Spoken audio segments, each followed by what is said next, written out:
പ്രിയമുള്ളവരെ ഒത്തിരി തിരക്കിലാണെന്നറിയാം. പക്ഷേ ആ തിരക്ക് പിടിച്ച സമയത്തിൽ ഒരല്പസമയം ഞാൻ ക്ഷണിക്കുകയാണ്. താല്പര്യമുള്ളവർ കൂടെ മനസ്സിന് സന്തോഷമുള്ള സമാധാനമുള്ള ഈ വാർത്ത അറിയുമ്പോൾ തീർച്ചയായിട്ടും നന്മ ഇഷ്ടപ്പെടുന്ന ആളുകൾ ഇത്തരം വാർത്തകളെ അഭിനന്ദിക്കും. നിങ്ങളുടെ മനസ്സിനത് സന്തോഷം നൽകും എന്ന ഉറപ്പോടുകൂടെ ഈ കൊച്ചു വീഡിയോയിലേക്ക് മാന്യപ്രേക്ഷകർക്ക് സ്വാഗതം. തിരക്ക് പിടിച്ചെടുക്കാൻ പോകുകയാണെന്ന് എനിക്ക് മനസ്സിലായി. എങ്കിലും ആ തിരക്കിനിടയിലൂടെ നിങ്ങളുടെ നാട്ടിൽ ഇവിടെ ഒരു ക്ലബ്ബ് പ്രവർത്തിക്കുന്നു എനിക്ക് മനസ്സിലായി. കലബില അല്ലേ? അപ്പോൾ അതിനെക്കുറിച്ചുള്ള കുറച്ച് അഭിപ്രായങ്ങൾ ഇങ്ങനെ തേടിക്കൊണ്ടിരിക്കുകയാണ് ഞാൻ. അപ്പോൾ എന്താണ് നിങ്ങൾക്കുള്ള അനുഭവം? നിങ്ങൾക്ക് എന്താണ്? നല്ലൊരു അഭിപ്രായമാണ്.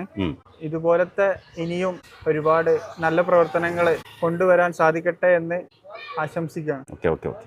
അതുപോലെ തന്നെ ഇപ്പോൾ ആംബുലൻസ് വന്ന് ഇതുപോലത്തെ വലിയ പ്രവർത്തനങ്ങൾ തന്നെ നാട്ടുകാർക്ക് ഉപകാരമുള്ള നല്ല നല്ല പ്രവർത്തനങ്ങൾ ഇനിയും കൊണ്ടുവരാൻ സാധിക്കട്ടെ എന്ന് ആശംസിക്കുന്നു. Okay, thank you.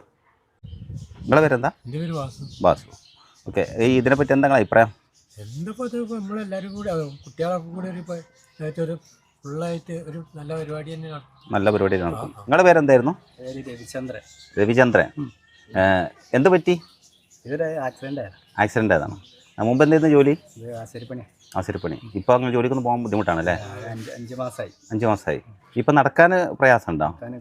സപ്പോർട്ടില്ലാതെ. അങ്ങനെ സ്റ്റിക്കിൻ്റെ സപ്പോർട്ടാണോ?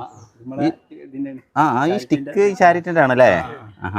അങ്ങനെ. അപ്പോൾ ഇത്തരം കാര്യങ്ങളിലൊക്കെ ഓരോരോ പ്രദേശങ്ങളിലെ യുവാക്കൾ ഇങ്ങനെ സംഘടിച്ചാൽ അങ്ങനെ നാട്ടിലുള്ള ആളുകൾക്ക് പ്രയാസഘട്ടങ്ങളിൽ സഹായമാവും. നിങ്ങളുടെ പേരെന്തായിരുന്നു? എൻ്റെ പേര് മജീദ്. എന്ത് പറ്റിയതാണിത്? ഇത് തേങ്ങ വീണ്. അപ്പോൾ നിങ്ങളുടെ അവസ്ഥ ഇതൊക്കെ തന്നെയാണ്? നിങ്ങളുടെ കയ്യിലുണ്ട് ഒരു സ്റ്റിക്ക്, ഇതൊക്കെ ഇവർ തരുന്ന തന്നെയാണോ? പിന്നെ എന്തൊക്കെ സഹായം കണ്ട അവരെ ഭാഗത്തുനിന്ന്? ഇവരെ ഭാഗത്തുനിന്ന് ഇപ്പോൾ ഒരു കിടക്കണ കട്ടിലുണ്ട്. വീട്ടിലുണ്ട്. ഇതൊരു കാരുണ്യമായിട്ട് തന്നെ ഞാൻ കാണുന്നത്. ഇവിടെ നിങ്ങളുടെ നാട്ടിലേ ഒരു ക്ലബ്ബ് കണ്ട് ഞാൻ, അവരെ കിടപ്പ് രോഗികളായിരിക്കുന്ന ആളുകൾ സഹായിക്കുന്നൊക്കെ ആയിട്ട്. അപ്പോൾ അങ്ങനെ നന്മയുടെ കാര്യങ്ങളൊക്കെ ഉണ്ട്. എന്താ മോനതിനെ കുറിച്ച് പറയാനുള്ളത്? സന്തോഷമുണ്ടോ എൻ്റെ നാട്ടിൽ ഇങ്ങനെ നല്ല കാര്യമൊക്കെ വരുന്നത് അറിഞ്ഞൊരു സന്തോഷമുണ്ടോ? കലബില ക്ലബ്ബ് എന്ന് പറഞ്ഞാൽ അശരണർക്ക് ആശ്രയമായിട്ട് ഒരുപാട് വർഷങ്ങളായിട്ട് ഇവിടെ പ്രവർത്തിക്കുന്ന, അതെല്ലാവർക്കും നേരിട്ട് അനുഭവിച്ചറിയുന്ന നല്ലൊരു പ്രവർത്തനമാണ് അവർ കാഴ്ചവെച്ചുകൊണ്ടിരിക്കുന്നത്.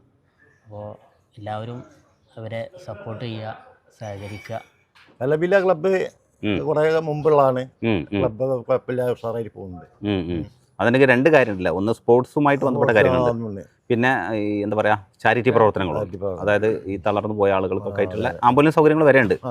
അപ്പോൾ എന്തായാലും ഇന്നത്തെ സമൂഹത്തിലേക്ക് അത്യാവശ്യമായ രണ്ട് കാര്യമാണ്. ഒന്ന്, പ്രത്യേകിച്ച് യുവാക്കളുടെ മനസ്സിനെ കായിക മേഖലയിലേക്ക് കൊണ്ടുപോകുക. അതിലൂടെയുള്ള ഒരു ഗുണം എന്താണ് വെച്ചാൽ അവർ മറ്റുള്ള തെറ്റായ ചിന്തകളിൽ നിന്നൊക്കെ മാറി നിൽക്കും.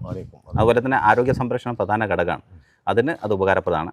മറ്റൊന്ന്, വീണുപോയ ആളുകളെ അവർക്ക് വേണ്ടി ഒരു കൈത്താങ്ങായിട്ട് മറ്റൊരു പ്രവർത്തനം. അപ്പോൾ എന്തുകൊണ്ടും അഭിനന്ദിക്കപ്പെടേണ്ടത് തന്നെയാണ്.